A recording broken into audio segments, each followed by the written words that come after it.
Muy bienvenidos, queridos hermanos, a este su programa Compartiendo la Palabra. Soy el Padre José Luis Rico de la parroquia de Nuestra Señora de los Dolores de Parlier, California. Estamos celebrando el segundo domingo del tiempo de Cuaresma, ciclo C.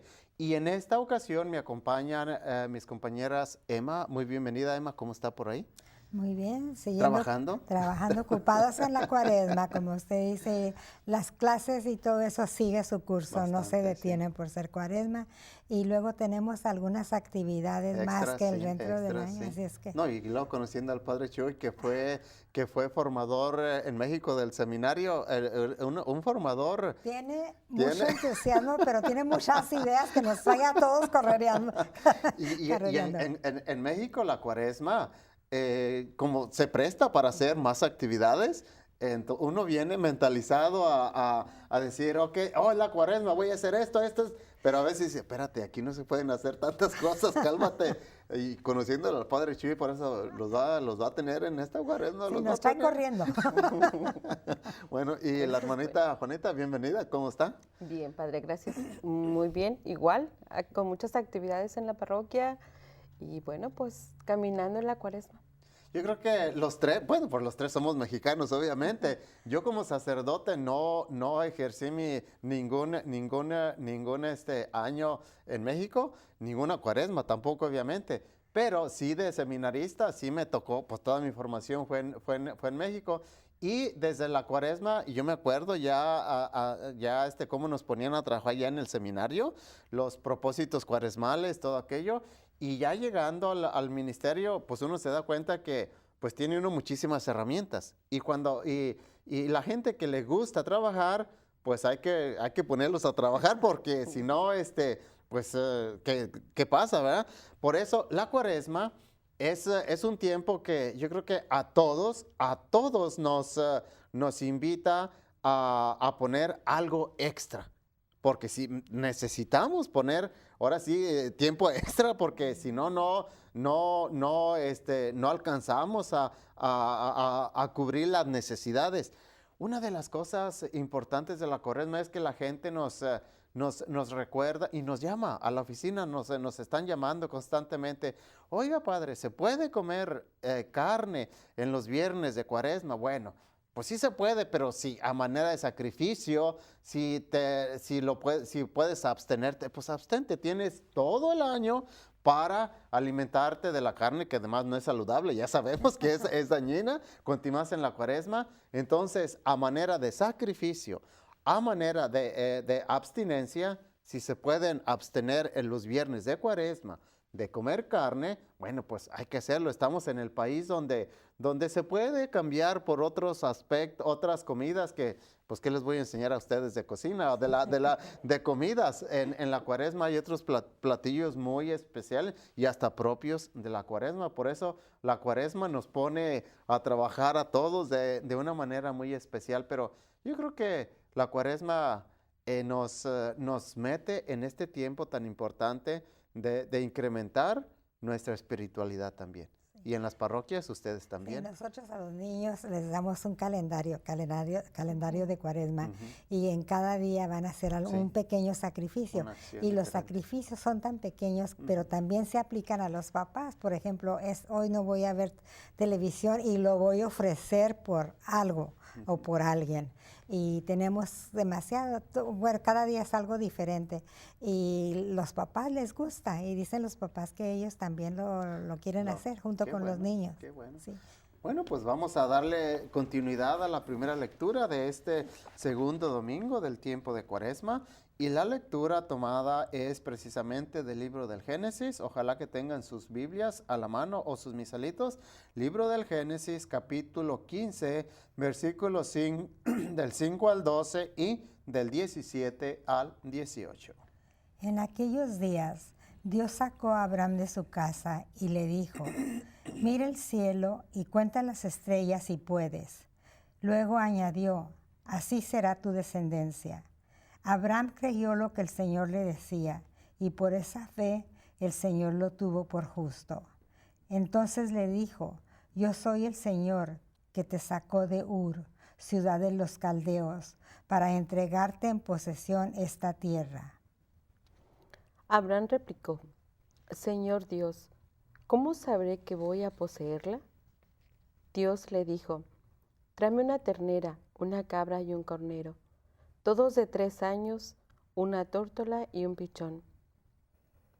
Tomó Abraham aquellos animales, los partió por la mitad y puso las mitades una enfrente de la otra, pero no partió las aves. Pronto comenzaron los buitres a descender sobre los cadáveres, y Abraham los ahuyentaba. Estando ya para ponerse el sol, Abraham cayó en un profundo letargo y un terror intenso y misterioso se apoderó de él. Cuando se puso el sol, hubo densa oscuridad y sucedió que un brasero humeante y una antorcha encendida pasaron por entre aquellos animales partidos. De esta manera hizo el Señor aquel día una alianza con Abraham, diciendo, a tus descendientes doy esta tierra, desde el río de Egipto hasta el gran río Éufrates. Palabra de Dios. Te alabamos, Señor. Fíjense cómo en el Antiguo Testamento las alianzas y las promesas, yo creo que son un distintivo muy especial de Dios hacia el pueblo de Israel. Y una manera de Dios de mantener una alianza, una promesa, es en base a manifestaciones a manera de sacrificio. Yo creo que en sí el sacrificio era una forma de sentir la presencia de Dios, porque Dios como que ya desde ese tiempo se ocupaba tener o afianzar una alianza. Aquí en Estados Unidos dicen, no, si no firmaste un papelito, no hay garantía de que si prestaste dinero, mira, no te va a pagar. Le firmaste algo, no te va a pagar, porque dicen papelito habla. En México todavía tenemos más la tradición de decir, no, en México vale más la palabra porque dicen por ahí, vaya a rajarse a su tierra, ¿verdad? Hay que sostener la palabra. Dios mantiene primero una promesa a Abraham, pero además de que le da una promesa, le garantiza una promesa, hace una alianza. Son dos detalles bien importantes que Dios hacen y son visibles. Y sobre todo ya a manera de ponerle el sello o la firma de Dios, es que Abraham no se da cuenta cuando Dios ya pasa sobre los animales que Abraham había preparado, y entonces Dios como que dice, mira, aquí está mi firma de la promesa que yo te he hecho en este momento. Y nos demuestra la fe y la confianza de Abraham en Dios, ¿sí? A diferencia de Zacarías. A Zacarías le dijo Dios que iba a mandarle un hijo, sí, y Zacarías no lo creyó. Sí, ¿qué pasó? Le quitó la voz hasta que nació San Juan. Y sin embargo aquí Abraham sí confió, sí, y tuvo fe en lo que le estaba diciendo la promesa de Dios. Y yo creo que Abraham siempre lo hemos llamado hasta en los cantos con los niños, el padre de la fe, ¿no? Abraham tenía muchos hijos. Esa fue la promesa de Dios de hacer de él una gran nación. Y lo que decíamos, la fe a veces es fácil ponerla en alguien que nos da un papel o nos firma un contrato. Es decir, lo va a cumplir porque ya se comprometió. Sí. Pero recordemos que Abraham, la promesa que Dios le hace, no la cumple inmediatamente. Pasan unos 8 o 9 años para que le cumpla esa promesa. En lo que lo saca de su tierra, lo lleva, no le ha cumplido ninguna promesa. Y sigue esperando a Abraham. Yo digo, nosotros a veces en las promesas de Dios queremos que nos responda como por textos, ¿no? Le decimos, le mandé un texto y tiene 2 minutos y no me ha contestado. A veces queremos que Dios sea también así. Yo le pedí a Dios que me ayudara y no sé qué, y Dios ya se tardó y no me contesta. Yo a veces les digo, ¿tú sabes lo que es el tiempo en Dios? A veces no entendemos. La promesa de Dios las cumple si está en su voluntad, para que nosotros sigamos siendo felices. Yo digo, a veces, ¿cuántas mamás llegan a platicarnos, ¿no? Cuando pasan, pero es que yo ya le recé mucho a Dios, y yo le digo, ¿sabes por qué no te ha concedido esto? Quizá porque no es el momento. Tenemos que aprender a ver con la mirada de Dios. Decimos, Abraham fue fácil su fe. No, no fue fácil. Pasaron años sin que él viera nada. y siguió ahí firmemente creyendo en Dios. Nosotros tenemos que aprender a ver a Dios como Él nos ve, no como nosotros quisiéramos que Él nos viera. Estamos acostumbrados, y ahorita volvemos a retomar este tema de cómo fácilmente nos dejamos queremos ver a Dios con la rapidez de los medios de comunicación de ahorita, ¿sí? Te marco y me regresan la llamada. Dios no es así. Las cosas de la fe y de Dios son diferentes porque son sus tiempos de Él. Y por si no lo sabemos, Dios no tiene un iPhone, no tiene nada donde recibir los mensajes. Con Él es directamente, también en la oración. Y ese es para crecer también en la fe, ¿no? Usted está en contra de mis homilías, hermanita, porque yo le digo, en las misas les digo a mis feligreses, Dios está actualizado también. Dios tiene trabajando la corte celestial. Dios Pero tiene. no tienen iPhone, no tienen Facebook. No crean que Dios, porque Dios nos está viendo, ¿verdad? Es a manera nada más de enfatizar la atención que Dios tiene hacia nosotros. Es importante como a Abraham lo conocemos por el hombre modelo de fe. Pero yo creo que además de hombre modelo de fe, por esa fe que tuvo en la promesa de Dios, yo creo que hoy en este segundo domingo de la Cuaresma debemos de agregarle también el modelo, el título también de la paciencia. Porque tuvo mucho, usted muy claramente nos lo dijo, hermanita, tuvo fe, pero también tuvo paciencia, porque la promesa ciertamente pasó muchísimo tiempo para que aquella promesa se llevara a cabo, pero lo importante es que Dios mantiene su fidelidad. Dios se acuerda de la promesa y de las alianzas que Dios hace, porque su forma, Santo Tomás dice que a Dios nunca lo vamos nosotros a entender, y es una realidad, porque el día que nosotros queramos entender a Dios, Dios deja de ser lo que es, porque Dios, dice Santo Tomás, es el gran incomprensible, porque no lo vamos a entender. Por eso, hoy, en esta primera lectura de la promesa y de la paciencia, pues son acciones que necesitamos en verdad. Y bueno, pues vamos a tomar una breve pausa para dar continuidad con la lectura del Evangelio. No se los vayan a retirar, por favor. KNXT TV is proud to say thank you to all its viewers who have given their support for over 25 years. And only through your support is KNXT able to provide spiritual and informative programming. Please remember KNXT in your long-term support through wills, bequests, trust, and plan giving. Your gift is important to the future of Catholic television. Help preserve the strength of KNXT's message based on the teachings of Christ. Keep KNXT in your future plans.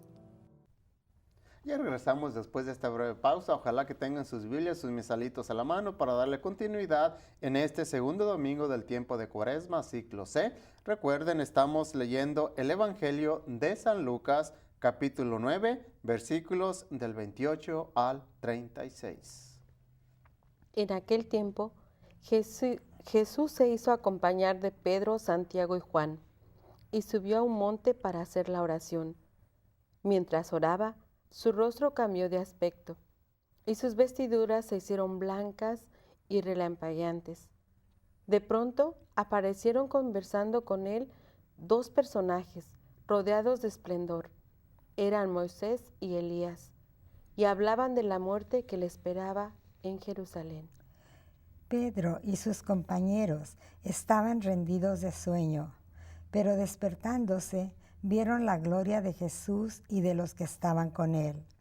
Cuando estos se retiraban, Pedro le dijo a Jesús: Maestro, sería bueno que nos quedáramos aquí y que hiciéramos 3 chozas, una para ti, una para Moisés y otra para Elías, sin saber lo que decía. No había terminado de hablar cuando se formó una nube que los cubrió, y ellos, al verse envueltos por la nube, se llenaron de miedo. De la nube salió una voz que decía: Este es mi Hijo, mi escogido, escúchenlo. Cuando cesó la voz, se quedó Jesús solo. Los discípulos guardaron silencio y por entonces no dijeron a nadie nada de lo que habían visto. Palabra del Señor. Gloria a ti, Señor Jesús. En este segundo domingo de Cuaresma que nos toca reflexionar en el Evangelio sobre la transfiguración fue un acontecimiento indudablemente sobrenatural. En la persona de nuestro Señor Jesucristo, hay que entender que ahorita ya con mucha tecnología se pueden hacer muchos efectos, pueden hacer las películas con los avances tecnológicos más modernos que hay, pero la transfiguración fue un acto real, fue un acto que los apóstoles lo vieron, lo vivificaron, de ahí que en primer lugar, no estaban preparados para ver ese tipo de acontecimientos. De ahí la primera reacción como humano de Pedro, decir, mira, Señor, qué bonito es esto aquí, porque la transfiguración se dio primero, el contexto que se da en un monte. El monte, hay que entenderlo, que el monte, la elevación, era símbolo de la cercanía con Dios. Es siempre cuando Dios quería decirle algo al pueblo, en el Antiguo Testamento, dicen Moisés tenía que subir al monte y hablar con Dios. El monte de tal manera es el símbolo de la cercanía con Dios. Y la transfiguración se da en ese contexto, en un monte.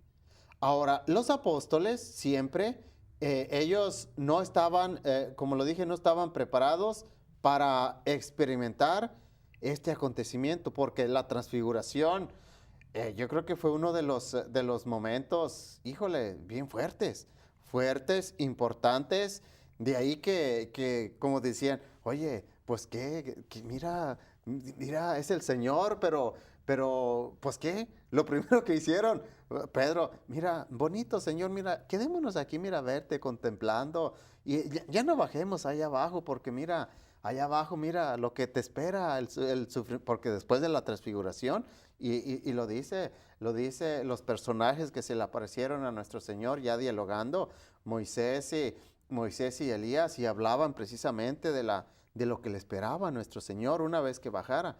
Pero la transfiguración, momento especial, momento importante, y qué bueno que estos apóstoles fueron los escogidos para experimentar este momento. Para abrirles los ojos y abrirles el corazón y que creyeran, porque estaban disfrutando un pedacito de cielo, sí, se puede decir, ¿verdad?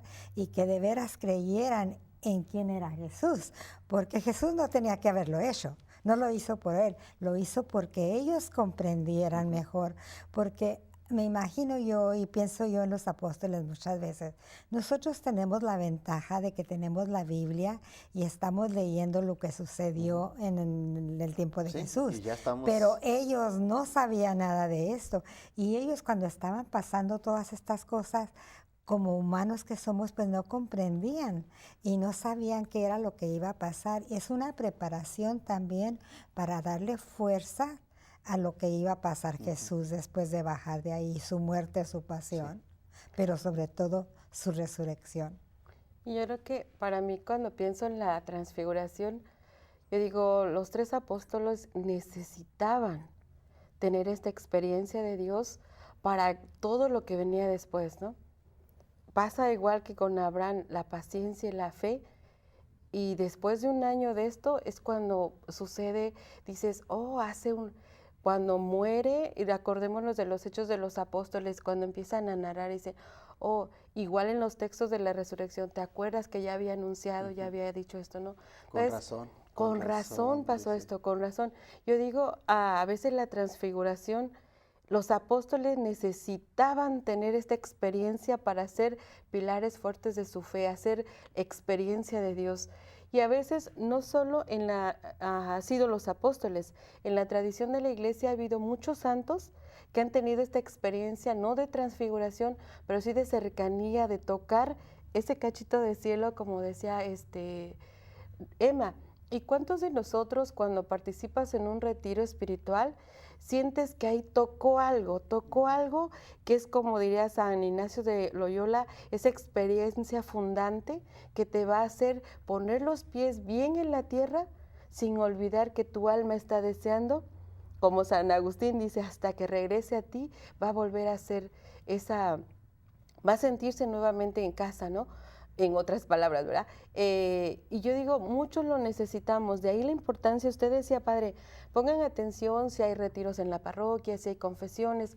Si logramos que esta Cuaresma tenemos esta experiencia como los apóstoles, de una experiencia de tocar, alcanzar a ver un poquito de la experiencia de cielo en Dios, de lograr entender a Dios un poquito, o más bien de sentirlo, de experimentarlo, habremos vivido nuestra Cuaresma.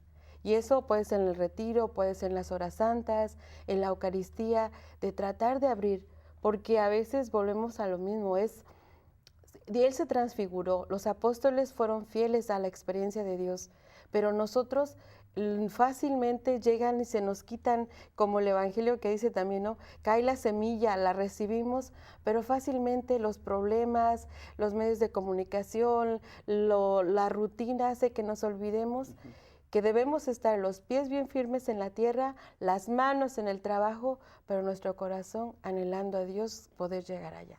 Ahora, estamos apenas segundo domingo de la Cuaresma, y yo creo que el hecho de que la liturgia nos presente la transfiguración, lo hemos estado platicando y comentando.